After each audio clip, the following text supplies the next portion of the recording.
Hello, everybody. This is Jeff Eichen with The Legacy Show and the Legends of Photography. We are doing an improv trip to New Orleans, and we're visiting gallery owners, and we're here today with Joshua Pilat, the owner of the A Gallery, a very prominent gallery that shows mostly black and whites and colors of the classic photographers and contemporaries. We're so pleased to be here. We're so pleased to meet Josh and to begin our project, The Legends of Photography, for our new reel for proposals to Hulu, Netflix, and other incredible social media and Hollywood outlets for our series, The Legends of Photography.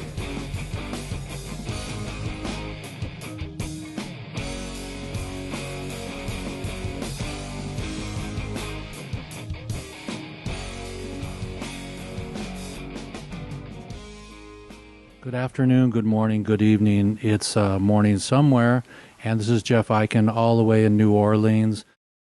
I'm blessed to be in the presence of a beautiful classic dedicated photography gallery. Yet again, I lived in Carmel with my father for a year or so, and during the day, and got to go to the Weston Gallery very often.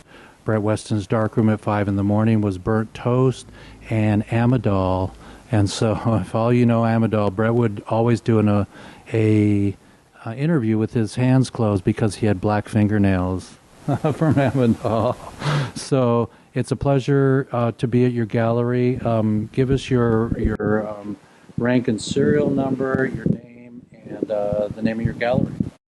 Well, my name is Joshua Pilat. This is A Gallery for Fine Photography, founded in 1974, and still moving along quite well.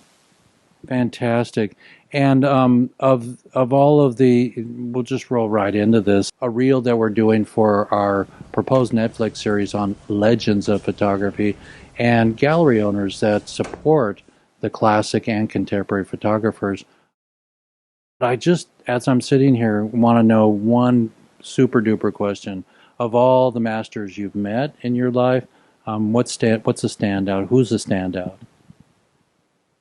That's a tough question because I've met most of them, but I have to say Henri Cartier-Bresson, because it's also the photography I most admire, and he was just a remarkable person. And he was a French photographer doing street work? Yes. And he's really the first person that took to the Leica, that went in the streets and just took quick pictures, never cropped them. He was finished when he shot the photograph. Tri-X? Probably. I don't know. He was one of the first Leica guys, and Right. M2, M3, yeah. Yes. Yeah. Well, that's beautiful. What about Cartier-Bresson? That's who I just spoke about. No, you said Andre Cortez. Andre Cartier. I thought you said Cortez. Hey, but we're there. We're there. Andre Cortez was a great man. I met him in New York, and he never came to my gallery, but we had a number of shows here back in the early 80s, late 70s, and he was a remarkable person. When I was studying photography at the University of Oregon, Brett Weston said, go study Jeffrey with Bernard Freemesser. And he did pass away early, but he was doing dye transfers of 8x10 barrels of paint that were smushed in the junkyard, and he was just beautiful. My teacher said, feel the light, feel the light. And so for decades upon decades, we were all going around feeling the light. And so it was a blessing for me to touch a few of the great photographers, and they told me in photography class, that Bresson said one of his minor white was windows and mirrors, and Bresson's was the precise moment. The decisive moment was Cartier-Bresson's very famous quote about photography. And do you know what Edward Weston's was? I don't know off the top of my head. Photography is when a rock is a rock. I mean, you can't argue with that. And so it's a blessed day for me. My heart, I'm you know just almost shaken a little bit. I'm not nervous. I'm just feeling really blessed to be back in the world of the Western Gallery ish, and that you're here and that I've transported myself into here. Let's roll into some of my questions here. Today we're in the gallery for the very first show and script I have that I wrote many years ago called The Wet Side Story, and that was to tell the legacy of the original, the OGs. I'm so grateful to interview one of the first owners of a classic gallery. Why is photography still emerging, and how is the nature of the art scene with photography these days? Well, photography is bigger than ever, of course. It goes a long way for me because back in the 70s, people had hardly heard of photography. They had rarely seen an original print. And the idea of an original print was sort of new to many people. And it has grown and grown and grown. And now contemporary photography is very popular. And it's just bigger than ever, although there are not an overwhelming amount of art galleries that specialize just in photography.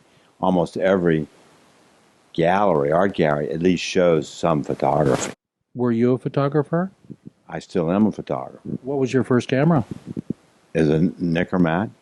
Whoa, plus X or Tri-X? Or FP4? Tri-X. FP4? No, the Tri-X. Microdoll? No. FG7? D7? Okay, Yeah. fantastic. Well, I was at Rice University in Houston, and I was studying first to be an engineer and then to be an accountant. But my first photographs I ever took were looked at and purchased by Dominique Demonil at the Menil Foundation.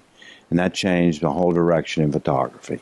And so the minute I graduated, I came back to New Orleans and opened up this gallery. And are you from New Orleans originally? Yes. Oh, fantastic. So it's your native hometown. And so do you show any New Orleans photographers here? Yes. Yes, I do. Oh, fantastic. And what is one of your highlighted photographers? New Orleans. New Orleans would be Barry Kaiser, or in my own work, or Bernie Imes, who's from Mississippi, but technically close enough to New Orleans. Well, I've only been here a week. I'm going to have a series here pretty soon because it's just so colorful. I've been enjoying the doors, the landscape, and the people, and even the bayou. It was just really great to see the light in the bayou. Well, New Orleans is a unique place. And what keeps you dedicated to the classic state of photography behind glass with with ragboard? I mean, tell us a little bit about your dedication to keeping it classic, just like there's jazz, there's classic, and there's rock. Tell us about your... Well, I love photography being respected for what it is. I know what it takes to make a beautiful photograph and the importance of an original photograph, and so I like to present it as such. And so it deserves to be framed, it deserves to be lit properly, and hung beautifully in a gallery situation. That's fantastic. And what makes your gallery a standout? I think from the variety, from one of the first photographs ever made by William Henry Fox Talbot. Wait, you have that photo? Yes. Okay, I'm going to see that before I go. You better believe it. You should. Yeah.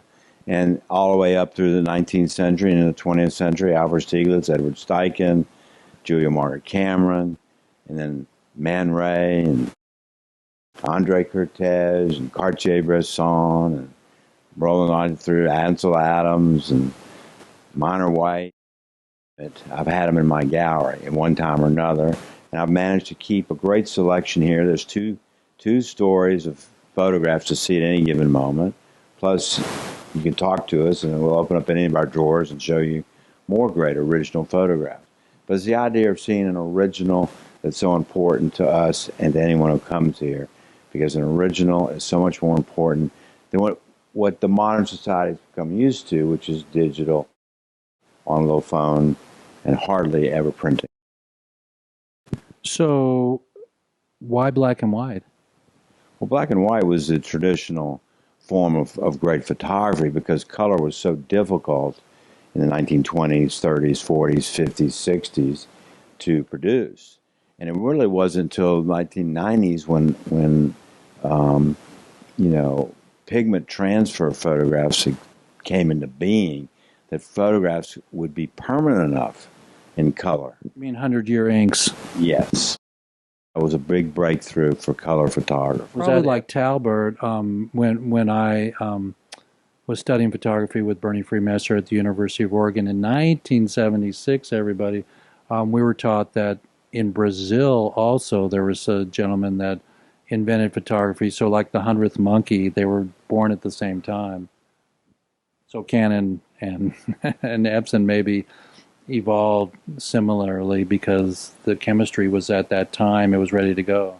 Now, there were color photographers like Elliott Porter way back in the 1950s, but they printed on a type of paper that would last if you didn't put it out in the light too much. You mean the dye transfer? Yes. I do mean dye transfer, which was a very difficult process and very beautiful. And if you've ever seen a dye transfer, you'll be amazed at looking at it. To register it and to pull it. And you had one layer at a time that you put on. You had to register and make it. Was it RGB or CMYK? We don't. You know, the technicalities of photography, although I know it, it's of less interest to me because what matters to me is how that final photograph looks on the wall and glows. And so whether it was RMG or TV, I never really recorded that in my head as a memory because what mattered, again, I'm not repeating myself, is that finished photograph because its beauty on the wall, lit properly, is what mattered. And it's really what matters to any of these photographers. They go through lots of work making an original print, but it's a final print they put their signature on that goes on the wall that matters the most. So, in other words, a Quaker Oats can with a brass hole as a lens, pinhole. It's about content and the light. It is about what you're shooting, what's in that photograph, and the quality of light. Right, because there are some beauties in pinhole world. Absolutely. There absolutely was. So tell us a little bit about what's exciting you visually, personally, right now. Seeing as I was told back in the 70s, everything's been done, and then Bernie, my teacher, said, "Until you do it yourself." Well, I think that's what's very important. Is that great photographs will reflect the soul of the person making the photographs, and how they've lived, where they've been, is what makes it so unique. And it's got to stand out. Photography, everybody shoots a camera nowadays. Everybody's got it on their digital phone. So you can shoot a photograph, that's no big deal. But to make it unique, follow through, and decide on how you're going to print it, those are the qualities that I most admire. And we talked about black and white, and we talked about some of the global aspects. Tell us a little bit about your experience with, this is just personal, Sebastiano Salgado. Well, Sebastiano Salgado is probably one of the greatest living photographers, and maybe one of the greatest living photographers ever. You can see a number of his works on my walls, and he is from Brazil. He works out of Paris, and I find all of his work amazing. And he'll spend 8-10 years on a subject before he publishes it to be seen. And he goes from, work in Africa, India, Asia, Europe, until even in America. And he evolved from sort of hardcore impoverished people. And my favorite series is called Genesis, which is about the planet Earth. And it's really more landscape. It does have people in it, but occasionally. And I love what he does. He just not only makes a beautiful photograph, but his commitment to making the photograph is remarkable. When you look at his photographs, you have to keep in mind that he becomes invisible in actually taking the photograph so that he's not inflicting himself on any of the images. And I find that really, really a tremendous asset in taking photographs. Yeah, one of my favorite photographers currently is Sebastiano. I saw Salt of the Earth. Salt of the Earth is well recommended to everyone. It's a documentary. It's about an hour and a half long. It's well worth seeing if you want to hear someone not only speak about photography but about life. And it was true that not only as a got a dedicated and a prolific photographer going to Iraq to photograph the oil slicks and the gold mines or diamond mines, all those things are being exposed through photography, which we need to expose the world through reportage photography. Like Eugene Smith in that movie, that his wife and he planted his father's plantation that was deforested, and all the trees died, and they replanted it, and it's 20 years later, there's monkeys in the trees. This is absolutely true. He took his father's um, home and land, which is many acres, which was for cattle. It had been, prior to that, it had been in rainforest. And he took the cattle off and replanted it and reworked it. And 10 years later, it was a rainforest again. Then he donated it to the country to make it a national park, what we would call a national park. And what's the anecdote for that? What's the medicine in that to the world? What would you say? Do your photography and a little bit more? Well, I think the beauty of this is to give it back. You can take from the world every day in anything you do, but to give back and leave something for the long term is what I most admire about Sebastião Salgado. Well, everybody, this is Jeff Eichen. I'm going to reset the series here. It's the Legacy series, The Legends of Photography. We're talking about Sebastiano Salgado today, and we're with. Joshua Man Baylett. And so Joshua here is kind enough to let us sit down with him, talk about my buddy that my dad lived down the street from. I have a European portfolio of my own that Brett Weston gave me. Tell us about Brett Weston. Brett Weston was a great person. He was one of my first shows back in 1977, I think. And he very willingly loaned me photographs, and we did a beautiful show of his work, and he was very meticulous. And Brett was one of a kind. With his little sunglasses and his black fingernails. And well, Brett, when I was there, he moved into a new house down the street from my father in Monterey, Carmel, California, and he had a swimming pool with a room and a window, and he was photographing nudes with the light coming from the morning sun in there. And they were beautiful. They were very unique, and he had a way of seeing that was just so special. And of course, he had to overcome the shadow of his father, who was Edward Weston. Well, hear me out for a second. Let's roll the dice here.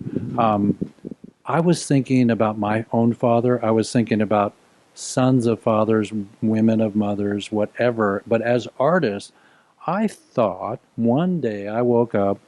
And I'll tell you the story of me thinking this. Coming, my aha was that where Edward evolved to with his beautiful peppers, his beautiful nudes on the sand dunes, and all that stuff, I thought that how about every son or daughter that takes on their parents' work get to start at a certain plateau where their parents evolved to, and they carry it further. I think that's a good description of Brett Weston because he definitely had a plateau to stand on, but he took it a whole new direction and made it his own work. I thought Brett's abstracts were even deeper and more exploratory than his father, or just he went into a different direction. His graphics were different, more bold, not like Bill Brandt. That was pretty bold. But so tell us a little bit about portraiture and people photography, Cindy Sherman or even Eugene Smith. W. Eugene Smith, one of the great photographers of all time. His life history, from shooting photographs of people to World War II and getting very injured. That was his last picture of World War II. And he came out of that and said, I'm not going to take any more pictures. And then One day he walked outside and saw his two children walking into the forest, and he went and got, this is 2 or 3 years after the war, he went and got his camera, took a picture, and he's back taking pictures again. And that picture he took was called Walk in Paradise Garden. Didn't Win Bullock do a shot like that? Well, Wynn did a lot of photographs of children also, so yes, but not, Wynn was different. Wynn was more of that classic traditional 8 by 10 image and the view and the size of it. And tell us your experience of um, the magic of working with a large camera, with an 8 by 10 versus now a handheld camera, which we're trying to come up with the same spirit and moment in time. Well, I think I've been clear to say that I don't really care what camera you use. I do admire people whether they use an 8 by 10 or a 35 millimeter, but it's how you use it, what you see, and how you record that moment on a piece of film or now digital to translate into a printed photograph for someone else to enjoy and get that feeling you had when you took that photograph. But you know the slowdown of view cameras, of old, big, giant cameras. Ansel did Moonrise on the top of his car. And what did it take him 10 minutes to set that baby? Well, he didn't have much time on that. One picture was very interesting for Ansel because he didn't have much time. And he had to set it all up. He couldn't find his meter. And no light meter. And he got it. He knew that he told us in the workshop in '74 in Yosemite, he said that I knew the foot candles of the moon. That's what he relied on in that moment. And he got probably the most viewed photograph in the world. You know, we were going to buy a student print of it, my father and I, when I was at the gallery in Yosemite. I was a 16 by 20 for $1,600. Well, you know, that photograph has become worth anywhere from $75,000 to $500,000, depending on the size of the print he made. Right, and he would print it differently, he said, in his old age, depending on, he was a musician. He said to our class, and this is an Ansel quote that I remember, the landscape is my score and the photograph is my symphony. That's correct. Whoa. Yeah, no, Ansel was a great person. He used 8 by 10 negative. He had an enlarger. His enlarger was built in such a way that it had 64 bulbs inside the enlarger. So he could run them all at once or just part of them. He was quite a printer. You mean he could burn and dodge with his little lights? Yeah. And he also, as far as Moonrise or any of his pictures go, I had the opportunity to see 10 or 12 of his Moonrise over Hernandez photographs, and no two of them were alike. When you actually stood there and looked across the room at him, you could see all the different changes he had made, yet they were all spectacular, all beautiful. It was that precise moment. Before we wrap up here, it's been a pleasure to be with you this morning and to come into your gallery and to share my work with you also. We'd love to do a little walkthrough with you of your gallery. We'll let our beautiful Kim just walk around with us, and there's sound on that camera. And do you have any of your photography here? Yes. So let's take a 5-minute walk, and then we'll be done. Okay. Okay. It's been a pleasure. Thank you. Thank you for coming. Yeah, I really appreciate you.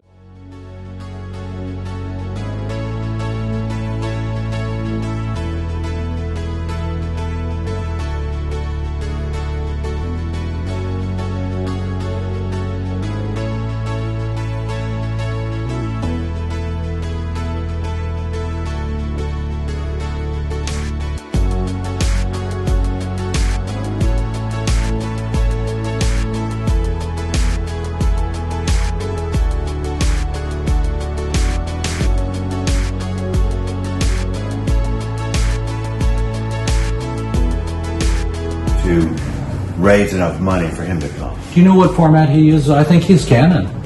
I don't know what cameras because I don't really care. But he's a small. He uses a 35 millimeter, the equivalent to a 35 millimeter that I'm used to. He pulls it off, right? Yeah. This is the cover of his book called Genesis. This is in Alaska, and it's a remarkable photograph to me. It's very rich in tone and color, and the light is just memorable. If I was standing there and saw this, I would just be speechless. Yeah. So for him to share it with me, it makes my day. And it's the cover of his book. What are the series and great photographers like this? How many are in the original series? Number of prints or the whole series? Number of prints, yes. Of the single It's a print. fair question. Yeah. So, Sebastian Salgado was one of the last of the old school that didn't number his photographs. They're not numbered on there, one of whatever. Mm-hmm. So there are probably about 250 of these originals in existence. Mm-hmm. And whereas nowadays, younger photographers are putting their additions on the photograph. One of 50, one of 30, two, Right, whatever. yeah. He uses the price structure. He'll raise the price on anything that starts to sell too much. So all his photographs have a range of prices. So he doesn't limit to 100 prints and then boom, you can't buy one anymore. No. Right. No. That's fantastic. Yeah, it is That's actually really in a great. way. Well, guess what? Guess what? When you get him here, I want to come down that weekend. You better Yeah, we're show going to up. stay buddies. You dude. better show up. We're going to stay buddies. This is another great picture. Isn't that incredible? This is a remarkable shot he did. And you have to remember where he's in a boat. He's cruising around, and he's taking this picture with a remarkable light. And That's very Disney. This looks like a Superman home, but it's not. It's all natural. It is the Fortress of Ice or whatever. Isn't it? Yeah. Oh my God! Is this a plane? An airplane? I don't think so. No. It looks like a water plane. But if you know icebergs constantly flip over. They melt down and flip over, completely flip over. Wow. So if you were following the whole life of this thing, it would go through a series of flipping over. So yeah, and that room up there I just love. But the quality of light. Yeah. No two prints are exactly alike. If you could, I have a smaller print of this somewhere in this gallery that you could see that it's just different. This picture I love. He did this in what I call Bombay, but it's the two trains unloading, all the people coming to work wearing the same outfits, clothes. They're all blurred, but there are two people in this picture, a man and a woman who are not, and that's what it's about. It's about the love. And there's a quote up here. If you zoom in close enough, you can see there's an ad with a couple in it, and it's made for each other brand. Oh, sweet. And I'm sure he did that. So they're the ones that met online, and they're coming to meet each other That's right. in the midst of the whole Koyaanisqatsi. Yeah, yeah. And actually, I love the two numbers too. It's 619 and 635. Both of them add up to 18 or 15. This is another one. It was, shot from a boat. Look at the freaking Look at the water. dude jumping. Yeah. The dude jumping. Well, we like Having to kid around and talk about all the other penguins. They're going back. fun. That's too cold. That guy's all the way there. And this guy. This is a great one, I think. Again, he would sit sometimes for hours before he would take a photograph. Yeah. And this is one of the few pictures you're not maybe going to be able to see it, but if you went in close on the eye, you could see him. In this lower eye, you'll see a silhouette of a man taking a picture. That's cool. And that's him. He did not like to be present. Oh, yeah. Here we go. This is the last one I have out Yeah. of Salgados of Brazil. It's just beautiful. Just incredible. Lovely. Yeah. Now the more pictures you look at about him, the more amazed you become with him. Amazing. He's just remarkable. Lean up. You're leaning on this. Yeah, you're just relaxed. My bad, as long as I can't see him. I trust you. We always have our current exhibition up in this room, and this is Michael Kenna's exhibit, which is all along this wall, which is just, Michael's a remarkable photographer and likes to work with small.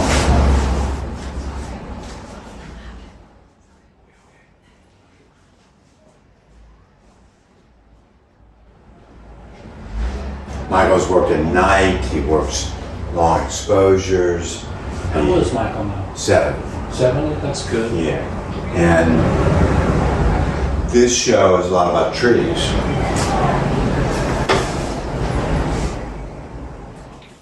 I would just point out this hall because this is a rather classic hall.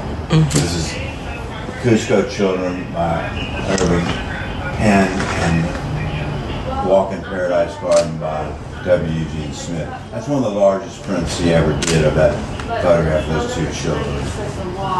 Sweet. And the bottom photograph by Penn, he printed it on platinum and palladium. Is that palladium?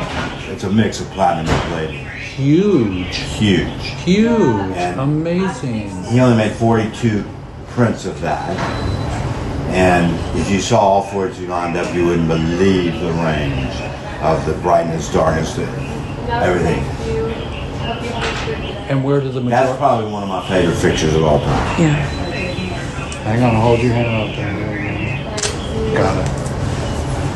But you could also see in this hallway all these other legends from Arvis, great Arvis, an early Civil War picture, the great Arthur Rothstein, Arvis, Doris Ullman, who I love, Margaret Burke White, taken in Russia. Oh, fantastic. You know what I can help? George Horner of Josephine Baker. Wow. And then as you go up the hall, as you go up there. Oh, wow. Go along, Yeah. This is Sonic. This is John Sadek. I'm good, right? Yeah, you're good. He hand painted these photographs. Oh, my goodness. Yeah. This is a black and white photograph that he hand painted. And Wow. many of his photographs were hand painted. And as you work your way up, this is Whoops. Robert Mapplethorpe of Wow. this is a Mapplethorpe photograph of Isabella Rossellini. Oh, Isabella Rossellini. Yeah, and it's one of my favorite pictures of his. It's beautiful. And then as you work your way up on the left wall, you'll find all Helmut Newton photographs. We'll go take a walk when we release you. Let's see your photography. And briefly in this term, I'll point out the two original Cartier-Bresson. Wow, Cartier-Bresson. Up here you have the Edward S. Curtis from North American Indians. Those are printed on glass, backed in gold. Those are his original frames. Those are really, And those are magnificent. yeah. And this is an Ancelana that you probably won't ever see because he only made 6 of them this size. Is that 20 by 24? Oh, it's bigger than 20 by 24. Wow. And 2 of the 6 went down in fire. Oh, The owner's houses burned down.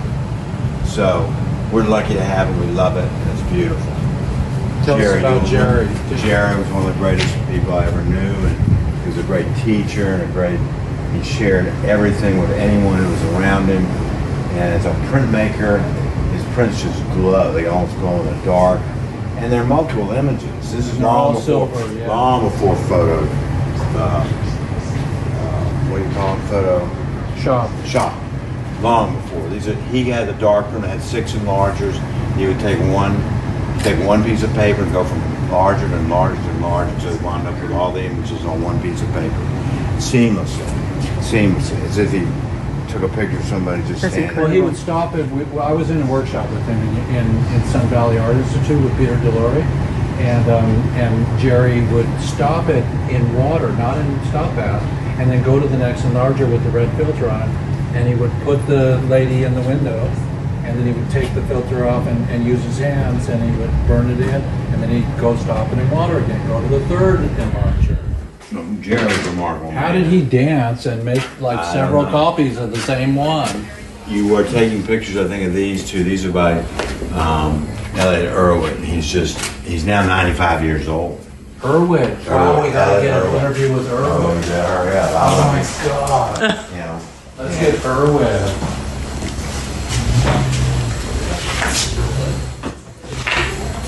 Clarence John Lawson, one of the great photographers here in New Orleans.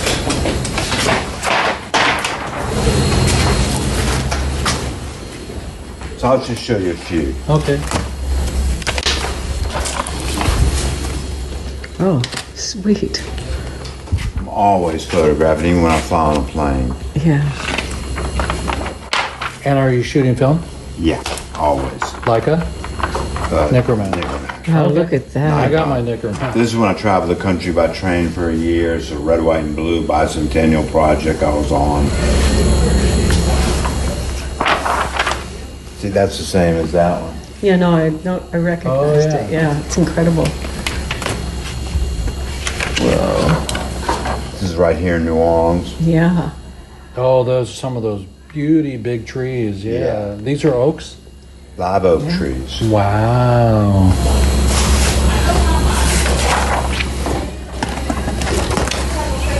This is one of more amazing. Great. That's beautiful. That's an amazing moment. Yeah. To witness. I mean, And beautiful. record. And boom, it's gone like that. Are you still in the darkroom? No, I have an assistant now. The last 10 years is Who's doing your printing? doing my. And these are silver? These are all silver gelatin. Wow. Another great photograph from the 70s. Oh, look at that. Is that his buddy?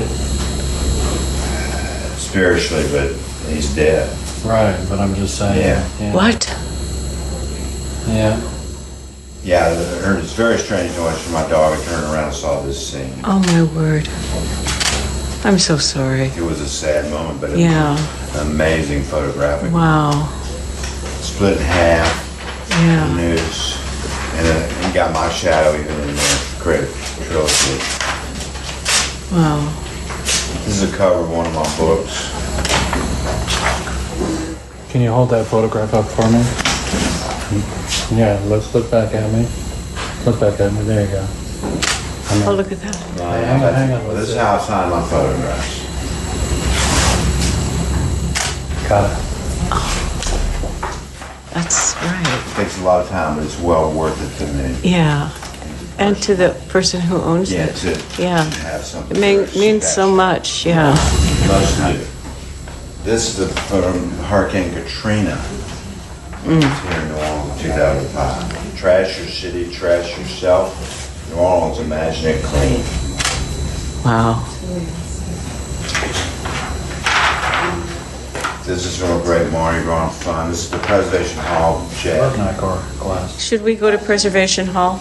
No, Yeah, there's I would go. amazing things in Yeah, I there would. for sure.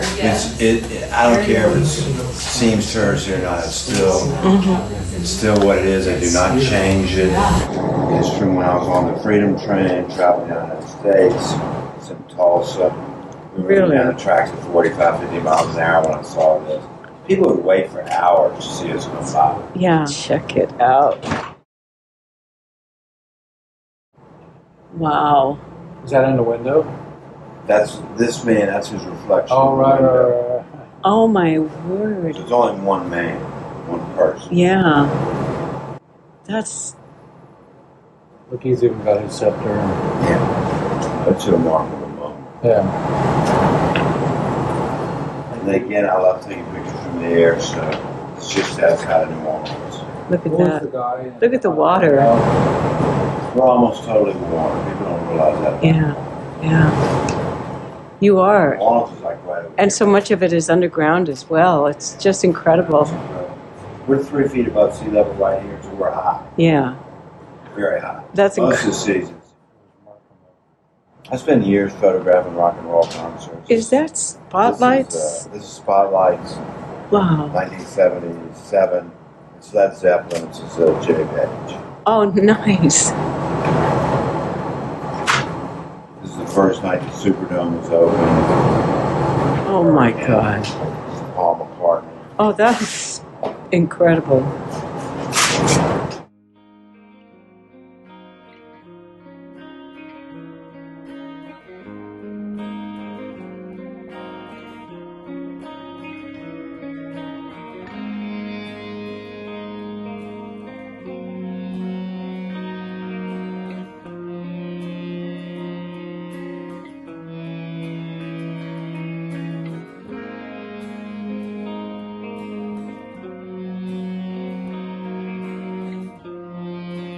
The first photograph I ever saw was an Ansel Adams, and it It was in 1974 or 5, and as I'm framing it, I broke the glass. Oh, no. And it left little bitty marks on the picture. Oh, And I just couldn't deliver. yeah. I spent a whole night but I couldn't. And I had to buy it and keep it, and I eventually sold it because 20 or 30 years later, they weren't that significant. Yeah, there you go. Okay.